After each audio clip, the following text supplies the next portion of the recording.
وقال تعالى: هل أتى على الإنسان حين من الدهر لم يكن شيئا مذكورا.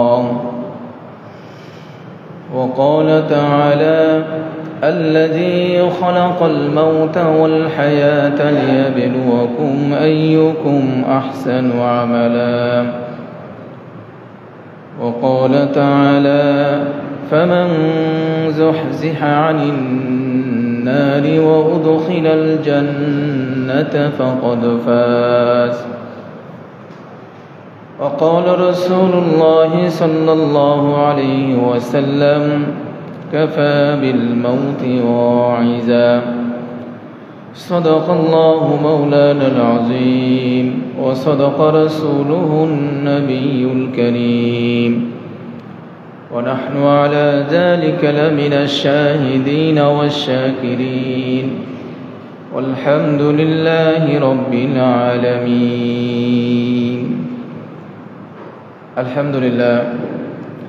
আল্লাহ পাকের আলিশান দরবারে শুকরিয়া যে মহান রব্বুল আলামিন আপনাকে আমাকে আজকের এই মুহূর্ত পর্যন্ত সুস্থ সবল রেখে আল্লাহ পাকের কুদরত পায়ে সিজদা করার লক্ষ্যে জুমার নামাজ আদায়ের উদ্দেশ্যে যথাসময়ে মসজিদে হাজির হওয়ার তৌফিক দিয়েছেন। সেই মহা মুনিবের দরবারে কালিমাতুশ শুকর সকলেই পড়ি আলহামদুলিল্লাহ। সম্মানিত হাজিরিন, দুই জায়গায় মানুষের তৃপ্তি নাই। একটা হলো হায়াতের বেলায়। হায়াত মানুষ যত বেশি পায় আরো বেশি পেতে চায়। মানুষের বয়স 80-90 পার হলেও কেউ মরতে চায় না। বয়স 90 পার হলে বলে আমারে মাদ্রাস নিয়ে যাও। মাদ্রাস কেন যাবেন? দেখি সুস্থ হয়ে আর কয়দিন বাঁচা যায় কিনা। তাহলে 90 হোক আর 100 হোক, মানুষ সহজেই মরতে চায় না, সবাই বাঁচতে চায়। হায়াতের বেলায় মানুষের তৃপ্তি নাই। বর্ণিত আছে বুড়ি বনে কাঠ কাটে বাজারে বিক্রি করে। অনেক কষ্ট, বোঝা নামা রেখা বলে, আজরাইল কত মানুষের চোখে দেখে, আমারে বুঝে চোখে দেখে না। কথার কথা আজরাইল হাজির, বুড়ি শুয়ে পড়ো। কেন? তুমি না আজরাইল খুঁজতেছো। আজরাইল খুঁজতেছি তা তো ঠিকই আছে, কিন্তু কেন খুঁজতেছি এটা তো জিজ্ঞাসা করলাম না। বলে কেন খুঁজতেছো? আমার বোঝাটা তুলে দাও। বুড়ি কি মরতে চায়? মরতে চায় না। এটা হলো হায়াতের বেলায় মানুষের তৃপ্তি নাই। আরেকটা বেলা হলো সম্পদের বেলায়ও মানুষের তৃপ্তি হয় খুব কম। পৃথিবীতে যার যতটুকু আছে তার চাইতে আরো বেশি হলে কেউ অখুশি না, সবাই খুশি। বাড়ি একটা থাকলে আরেকটা, আরেকটা থাকলে আরেকটা, গ্রামে থাকলে শহরে, শহরে থাকলে বিদেশে, ব্যবসা প্রতিষ্ঠান একটা থাকলে আরো একটা দাঁড় করানোর জন্য সকলেই চেষ্টা করে থাকে। সম্পদের বেলায়ও মানুষের তৃপ্তি নাই। বলে আমরা যত বেশি হায়াত পাই না কেন আর যত বেশি সম্পদের মালিক হই না কেন, এর শেষ বলতে একটা কিছু আছে না নাই? এর শেষ বলতে একটা কিছু আছে। হায়াতেরও একদিন সমাপ্তি ঘটবে, আমাদের সম্পদেরও সেদিন সমাপ্তি ঘটবে। সেটা হলো মৃত্যুর মাধ্যমে। কিসের মাধ্যমে? আল্লাহ রাব্বুল আলামিন বলেন, কুল্লু নাফসিন যায়িকাতুল মাউত। জীবন যার আছে মৃত্যু তার হবেই, এতে কোনো সন্দেহ নাই। আমি আপনি তো দূরের কথা, যেই ফেরেশতাকে আল্লাহ রাব্বুল আলামিন সকলের জান কবজ করার দায়িত্ব দিলেন, আজরাইল আলাইহিস সালাম, এই আজরাইল আলাইহিস সালামেরও একদিন মৃত্যু আছে না নাই? আজরাইলের মৃত্যু হবে না? আজরাইল আলাইহিস সালামের মৃত্যু হবে। আল্লাহ রাব্বুল আলামিন 4 জন বড় ফেরেশতা সৃষ্টি করেছেন। এদের মধ্যে একজন জিবরাইল আলাইহিস সালাম, একজন মিকাইল আলাইহিস সালাম, ইসরাফিল আলাইহিস সালাম, আর একজন হলেন আজরাইল আলাইহিস সালাম। এক একজন ফেরেশতার ভিন্ন ভিন্ন দায়িত্ব। জিবরাইল ফেরেশতার দায়িত্ব হলো আল্লাহ পাকের পক্ষ থেকে ওহী নিয়ে নবীদের কাছে গমন করা। ইসরাফিল আলাইহিস সালাম গোটা জীবনে তার দায়িত্ব হলো সিংহায় ফুৎকারের মাধ্যমে গোটা পৃথিবীতে কিয়ামত ঘটায়া দেওয়া। আল কারিআতু মাল কারিআ, وما أدراك ما القارعة يوم يكون الناس كالفراش المبثوث وتكون الجبال كالعهن المنفوش فأما من ثقلت موازينه فهو في عيشة راضية وأما من خفت موازينه فأمه هاوية আল্লাহ রাব্বুল আলামিন ইসরাফিল আলাইহিস সালামকে দায়িত্ব দিলেন যখন কিয়ামতের সময় ঘনিয়ে আসবে, সময় যখন নির্ধারিত সময় চলে আসবে, আল্লাহ পাকের অর্ডার পেয়ে ইসরাফিল আলাইহিস সালাম সিংহায় ফুৎকার দিতে শুরু করবেন। এই সিংহায় ফুৎকারের আওয়াজ এত পরিমাণে বিকট হবে, এত শক্ত আওয়াজ হবে, ওই আওয়াজের সঙ্গে সঙ্গে পৃথিবীর সব কিছু ওলট পালট হয়ে যাবে। মাতৃগর্ভে সন্তান থাকলে ভীত সন্ত্রস্ত অবস্থায় তারা প্রসব করে ফেলবে, পাহাড়গুলা তুলার মতো উঠতে থাকবে, মানুষেরা পঙ্গপালের মতো ছুটতে থাকবে। ইসরাফিল আলাইহিস সালামের সিংহায় ফুৎকারের মধ্য দিয়ে পৃথিবীর বয়স শেষ হয়ে যাবে, পৃথিবী শেষ। আল্লাহ রাব্বুল আলামিন আজরাইল আলাইহিস সালামকে ডেকে বলবেন আখবিরনি মান ইয়াবকা। আজরাইল বলো দেখি জমিনের মধ্যে কে কে বাকি আছে। আজরাইল আলাইহিস সালাম বলবেন রব্বুল আলামিন মানুষেরা সব মরে গেছে, তবে এখনো পর্যন্ত জিনদের কেউ কেউ বেঁচে আছে। আল্লাহ রাব্বুল আলামিন জিনদের জান কবজ করার জন্য আজরাইল আলাইহিস সালামকে অর্ডার দিয়ে দিবেন। আজরাইল আলাইহিস সালাম অর্ডার পেয়ে জিন জাতি যারা আছে তাদের সকলের জান কবজ করে ফেলবেন। আল্লাহ রাব্বুল আলামিন ডেকে বলবেন আখবিরনি মান ইয়াবকা। আজরাইল বলো দেখি আর কে কে বাকি। আজরাইল আলাইহিস সালাম বলবেন আল্লাহ জমিনে কেউ নাই, তবে আসমানের ফেরেশতাগুলো এখনো পর্যন্ত বাকি। আল্লাহ পাক অর্ডার দিবেন আসমানের ফেরেশতাগুলোর জান কবজ করে নিয়ে আসো। আজরাইল আলাইহিস সালাম আল্লাহ পাকের অর্ডার পেয়ে আসমানের ফেরেশতাগুলোর জান কবজ করবেন, আল্লাহ পাকের দরবারে গিয়ে হাজির হবেন।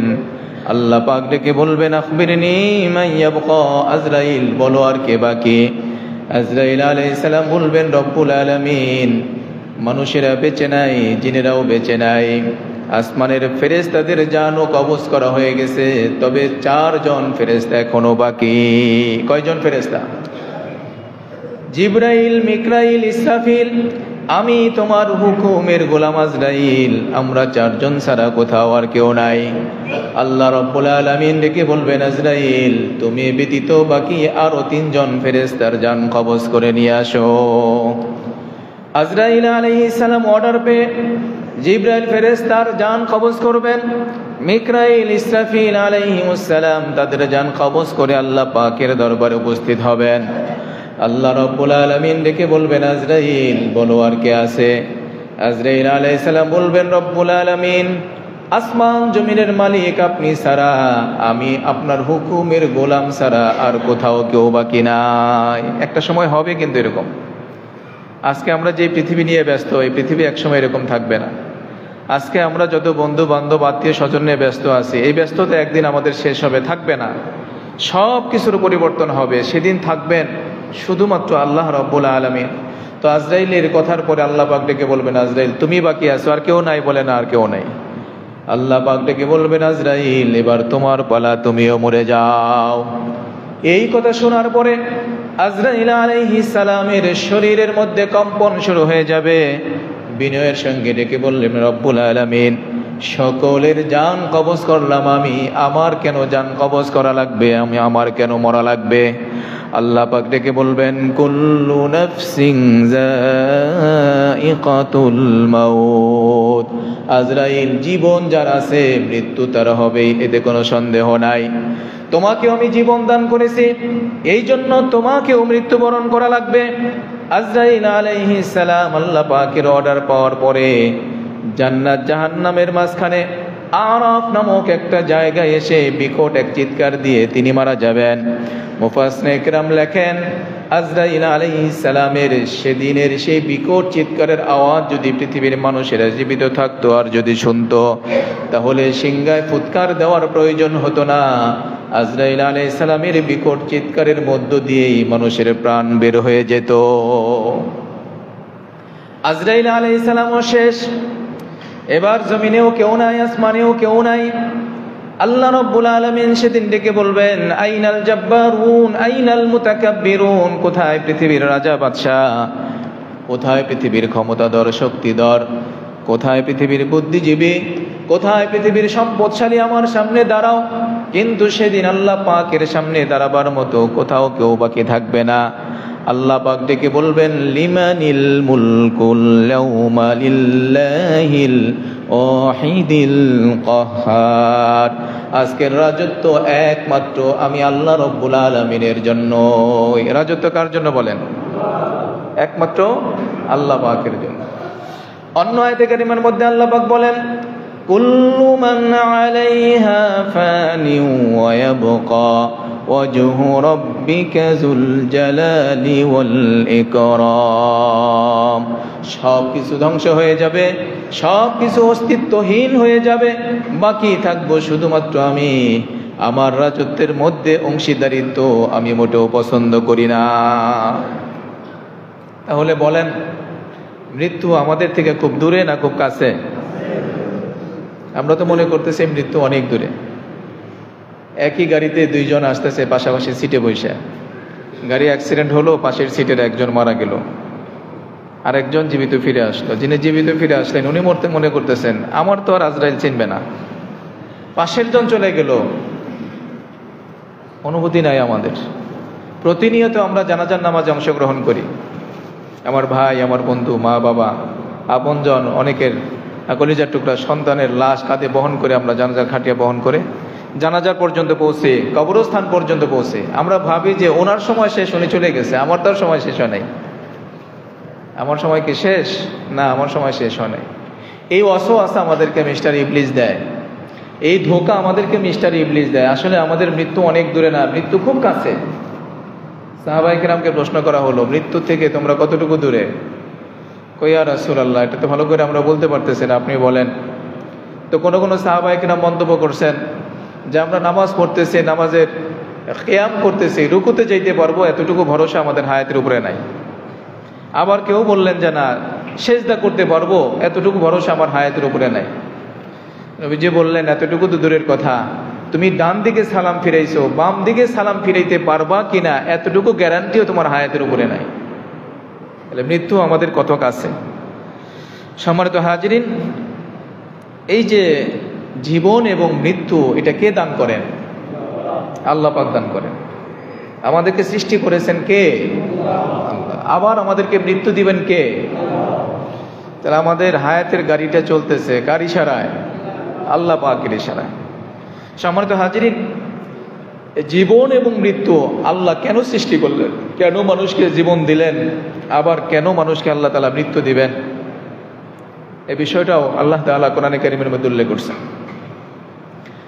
আল্লাহ রাব্বুল আলামিন বলেন, হাল আতা আলাল ইনসানি হিনুম মিনাদ দাহরি লাম ইয়াকুন শাইআম মাযকুরা, মানুষের কি একটা সময় এরকম ছিল না যেই সময়ে তার কোনো নাম ছিল না, কোনো পরিচয় ছিল না, কোনো পরিচিতি ছিল না, তার কোনো অবস্থান ছিল না,